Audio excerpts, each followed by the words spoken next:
All right, so today we're diving into a poem you've probably heard of, The Lake Isle of Innisfree by W.B. Yeats.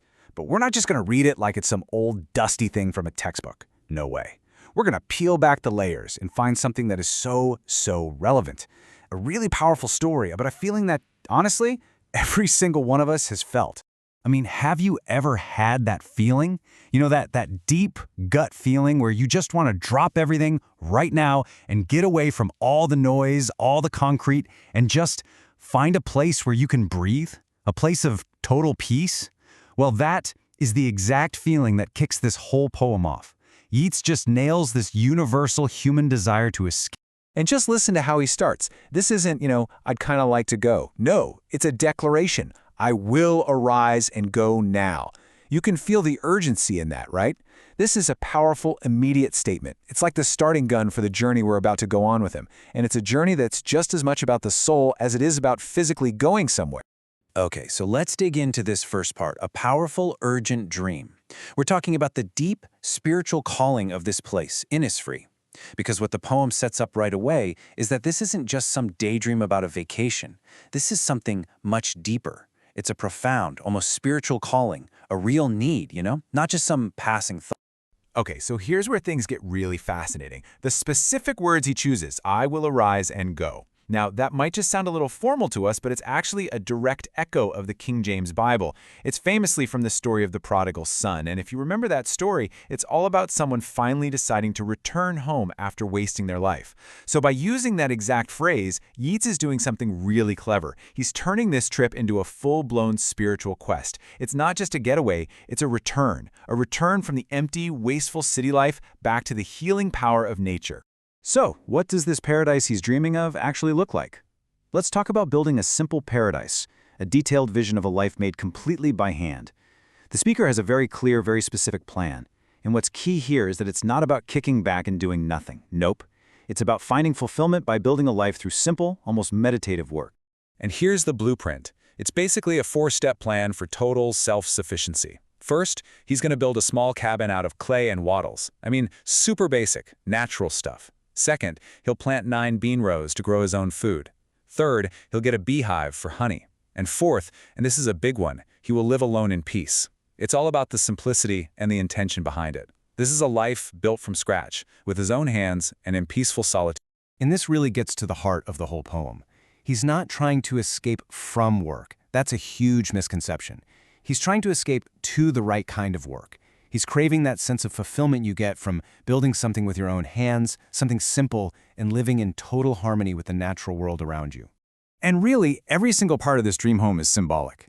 Take the cabin itself. It's not just a shack. It's a symbol of a simple, humble life built through this kind of meditative, hands-on work, which is the real key to spiritual fulfillment here. You know, the cabin made of clay and wattles, that's humility. The bean rows, that's patience. The beehive, that's about working with nature, not against it. So this isn't just about building a house, it's about building a whole new way of living. All right, so he's laid out the physical plan, right? The cabin, the beans, the bees. Now the poem kind of shifts gears. It moves from the practical stuff to the spiritual reward. This section is all about the soul of the island, about finding a deeper peace in the rhythms of nature. Because it's not just about living simply, it's about what that simple life gives you. And listen to this line, it's so important. And I shall have some peace there, for peace comes dropping slow. He knows this isn't going to be like flipping a switch. Peace is an instant. It comes dropping slow. What a beautiful way to put it, right? It's like peace is this gentle gift from nature that just gradually settles over you, kind of like morning mist. You can't force it. You can't rush it. You have to let it happen. And this is where the language he uses just gets incredible. He paints this picture of Innisfree's mystical atmosphere. The fog isn't just fog, it's like veils of the morning. Midnight isn't just dark, it's all a glimmer. Noon isn't just bright, it's a purple glow. The evenings are filled with the sound of linnets' wings. See what he's doing? He's transforming this island from a dot on a map into this magical, almost holy place where nature itself feels alive and divine. And let's talk about the light specifically, because it's a huge symbol here. In this poem, light really represents nature's divine wisdom, a kind of spiritual enlightenment. And notice how it grows. It starts as that faint glimmer at midnight and builds to a majestic glow at noon. It's like the light is mirroring the spiritual journey the speaker hopes to take, from a small spark of hope in the darkness to a full-blown state of enlightenment. Okay, but just when we're completely lost in this amazing, peaceful dream, the poem hits us with a total gut punch. It's time for waking up to a gray reality. We're about to see the stark, brutal contrast between this dream and the modern world, because Yeats suddenly yanks us back to where the speaker actually is. And there it is. While I stand on the roadway, or on the pavement's gray. That's it. That one line just shatters the whole beautiful illusion. He's not on some magical island, he's stuck. He's standing on a road, on gray pavement, trapped in a cold, hard, industrial city. And when you put them side by side like this, wow, the contrast is just painfully obvious. On one side, you have the dream of Innisfree, right? Where peace comes dropping slow, and you've got the be-loud glade and shimmering midnight. It's alive. And then you have the reality of the city, just pavements gray. It's bleak, it's austere, it's basically a giant wall blocking you from any kind of real peace. And trust me, the choice of words here is so deliberate. The roadway and pavements gray, they're symbols for the ugliness, the spiritual emptiness of this industrial city life. It's how humanity paves over nature. And it is no accident that Yeats puts the word gray at the very end of the line. It's like a final heavy thud that just emphasizes how bleak and soul-crushing his real world is. So, is that it?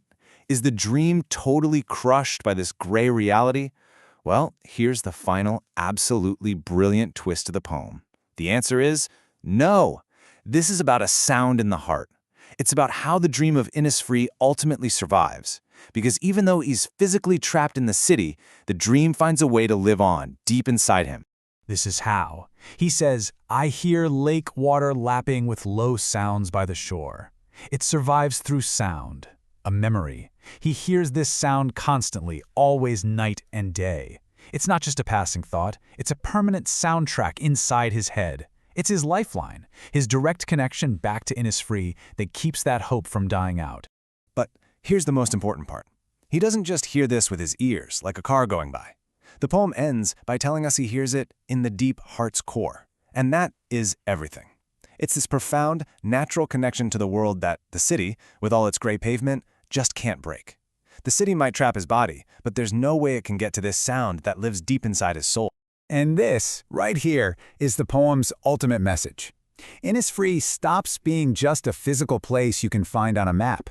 It becomes something much more powerful. It becomes a state of mind. It's an internal refuge that gives him escape and meaning. And that's the real power of this poem, I think. It's this idea that we can all have our own Innisfree inside of us, a private sanctuary that we can go to for peace, no matter where we physically are. So, I guess that just leaves us with one final thought, a question for you to take with you. When you get that feeling, that urge to escape it all, what's your Innisfree? What's the place that calls to you? And more importantly, what's the sound that you hear, not with your ears, but in your deep heart's core?